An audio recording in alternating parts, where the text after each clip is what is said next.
Hello, and thank you for listening to Texas History for Kids. I'm your host, Michelle Gallegos, an educator, writer, history nerd, and novice investigator. Each week on the show, we will learn about interesting parts of Texas history, from battles and historical figures to the odd and enchanted.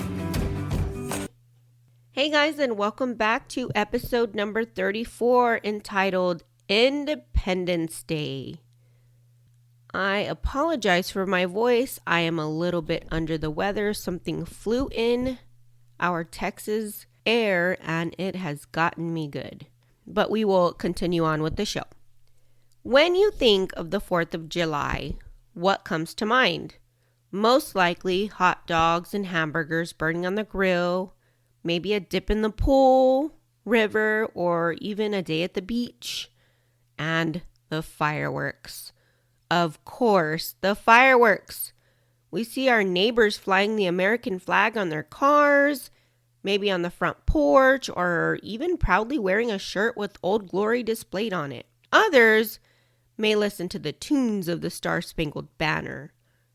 This is the day we celebrate America, the birth of our nation. But you know what? It didn't all start out fun and games like it is today. Actually, about 250 years ago, America wasn't even a country. It wasn't like it is today. In the 1600s, people were sent from a faraway land called Great Britain to settle in North America. Now, once they arrived, the people were called colonists, made up 13 colonies within the area. For the record, Texas was not one of those colonies. Now, these colonies were ruled by a king who lived in Great Britain. The king's name was King George. Now, King George III made a lot of rules for the people living in the colonies, and he made them pay taxes on things like tea, which is money people give to the government. The colonists felt they were treated unfairly. Why should they pay the taxes to a government that isn't even on their continent? They didn't like being told what to do by a king who lived far away across the ocean. They thought, why should we pay taxes to someone who doesn't listen to us or our concerns? They were also forced to allow British soldiers to stay in their homes when they came to North America. And guess what? The colonists didn't even have anyone to speak for them in the king's government. So all of these things tied together made the colonists very unhappy. So they rebelled.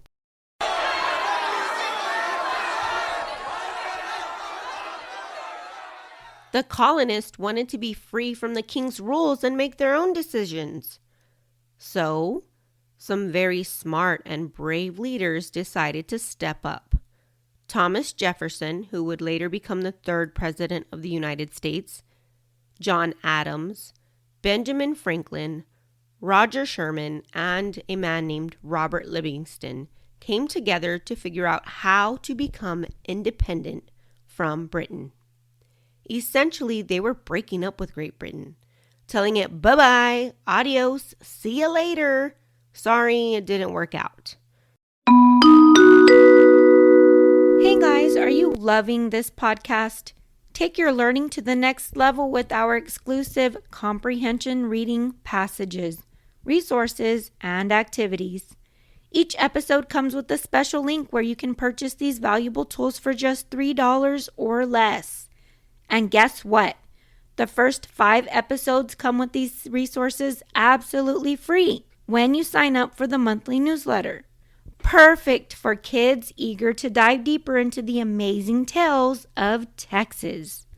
Get your resources now by clicking in the link in our episode descriptions to access fun and educational materials that complement our stories. Maximize your learning. There is an activity for each episode, and all are designed to make history exciting and interactive, ensuring you remember every fascinating fact we talk about. Don't miss out on this great opportunity to turn listening into learning. Start exploring today. So on July 4th, 1776, these men did something very important. They wrote a letter called the Declaration of Independence to Great Britain. This letter said the colonies wanted to be free and become their very own country, separate from England. It was like saying, we want to make our own rules. The Declaration of Independence was primarily written by Thomas Jefferson, but he had help from a committee known as the Committee of Five, and all of those gentlemen that I named above. This group was appointed by the Continental Congress to draft the Declaration. The Declaration was an important document that talked about how everyone should have the right to life, liberty, and the pursuit of happiness. The Declaration of Independence was accepted on July 4th, 1776. It said that the American colonies decided to separate from Britain, and it outlined their reasons. So here are the key points within the Declaration of Independence. Number 1, everyone is equal. The Declaration says that all people are created equal and have rights that nobody can take away, like the right to live freely and be happy. Number 2, the purpose of the government. Now, governments are made to protect our rights, and they get their power from the people who live under them. Number 3, changing the government. If a government isn't fair and tries to take away people's rights, the people have the right to change or replace it with a better rule. Number 4, trade. Having the ability to trade with other countries without the government being involved. Number 5, with their newfound independence, they are allowed to make their own laws, start their own wars, form alliances with other countries, and do everything that independent countries do. So, the Declaration of Independence was a powerful statement that explained why the American colonies wanted to break free from Britain rule and establish their own nation based on their principles of freedom and equality.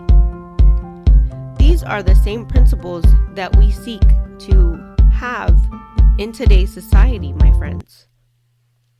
Now, once there was a newly formed United States of America, that didn't mean it was easy. Gaining independence was going to come at a price. King George didn't want to give up America that easily.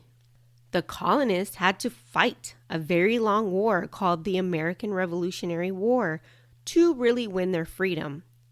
Brave soldiers fought tirelessly to protect their new country.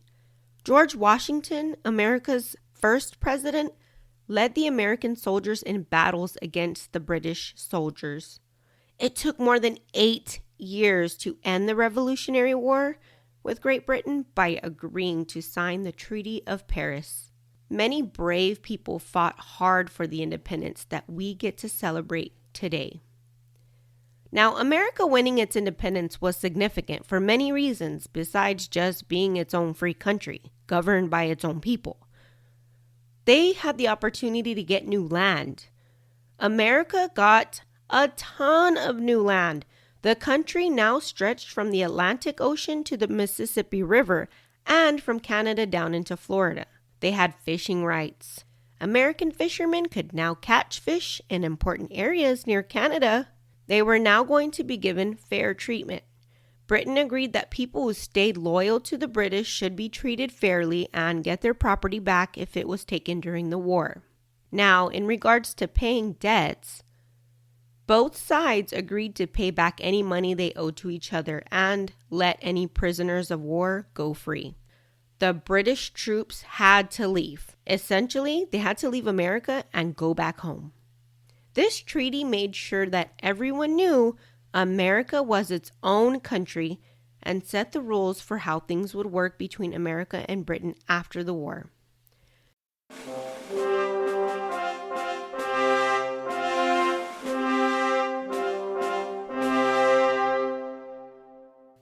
And so the celebration began.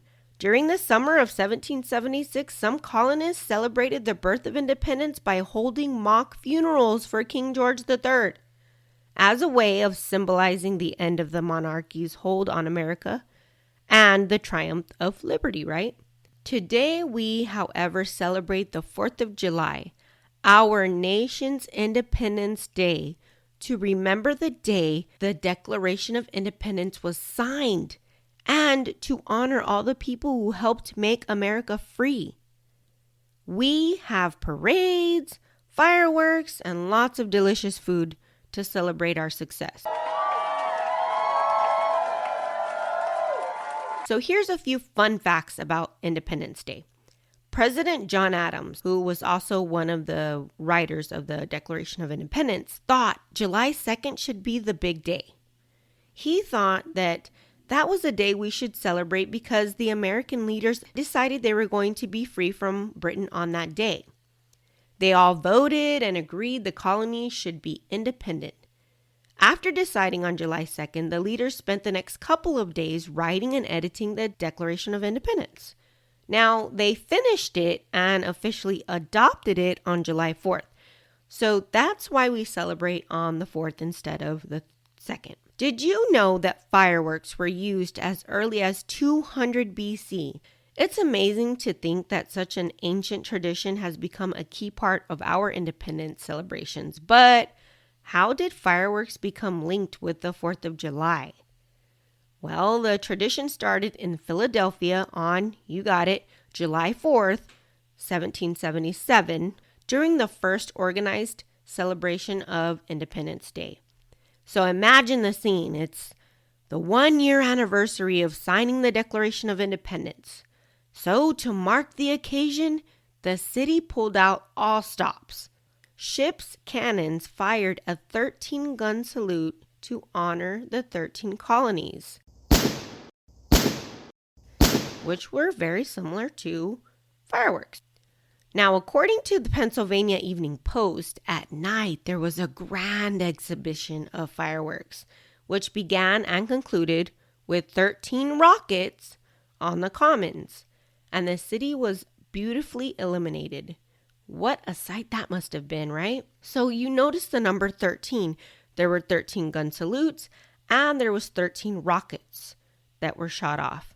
That's to honor the 13 colonies, the original 13 colonies that our country was founded on. And Philadelphia wasn't the only place celebrating. That same night, the Sons of Liberty set off fireworks over Boston, bringing the nation together as one. In 1870, the U.S. Congress made July 4th a federal holiday. Now let's talk about hot dogs. Americans consume around 150 million, I said million, hot dogs on the 4th of July every year. That's enough to stretch from Washington, D.C. to Los Angeles more than 5 times over. So how much do we spend on fireworks every year? Each year, Americans spend over $1 billion on fireworks to celebrate the 4th of July.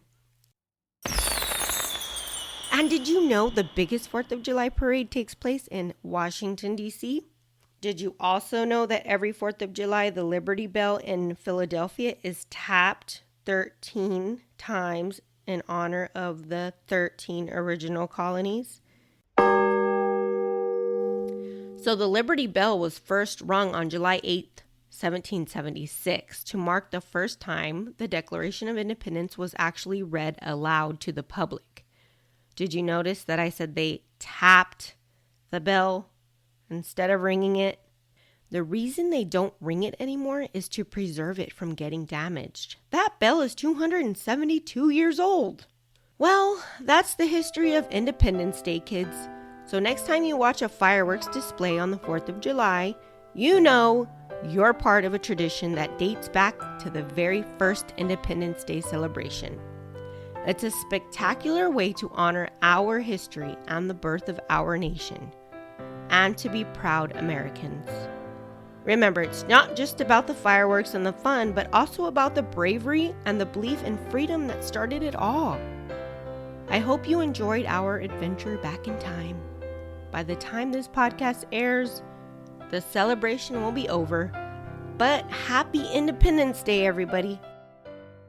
This week's question is, what does Independence Day mean to you personally?